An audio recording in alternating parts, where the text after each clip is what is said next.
ನೆನ್ನೆ ಮೊನ್ನೆ ಎಲ್ಲ ಓಡಾಟನೇ ಆಗಿದ್ರಿಂದ ಮೊನ್ನೆ ಚುಂಚನಕಟ್ಟೆಯಿಂದ ಬರಬೇಕಾದ್ರೆ ಹುಣಸೂರಿನಿಂದ ತಂದ ಗಿಡಗಳನ್ನು ನೆಡೋದಕ್ಕೆ ಆಗಿರಲಿಲ್ಲ. ಇವತ್ತು ಅದೇ ಕೆಲಸನ ಮಾಡ್ತಿದ್ದೀವಿ.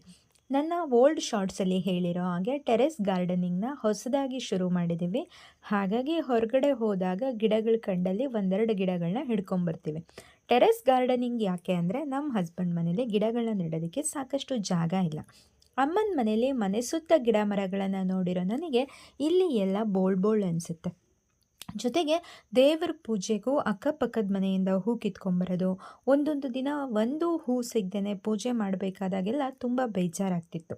ಇದರ ಜೊತೆಗೆ ನಮ್ಮನೆಯವ್ರಿಗೂ ಇದರಲ್ಲಿ ಇಂಟ್ರೆಸ್ಟ್ ಇರೋದ್ರಿಂದ ನಮ್ಮ ಗಾರ್ಡನಿಂಗ್ ಕೆಲಸ ನಡೀತಾ ಇದೆ. ಸದ್ಯಕ್ಕೆ ನೋಡಿ ನಮ್ಮ ಟೆರೆಸಲ್ಲಿರೋರು ಇಷ್ಟೇ ಇದೆ.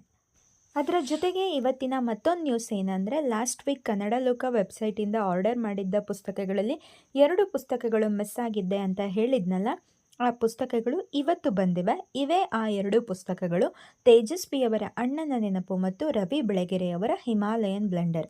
ಇದರಲ್ಲಿ ಹಿಮಾಲಯನ್ ಬ್ಲೆಂಡರ್ ನನ್ನ ಹತ್ರ ಇತ್ತು, ನಾನು ಆಲ್ರೆಡಿ ಓದಿದ್ದೆ. ಆದರೆ ಆ ಪುಸ್ತಕ ಎಲ್ಲೋ ಮಿಸ್ ಆಗಿಬಿಟ್ಟಿದೆ.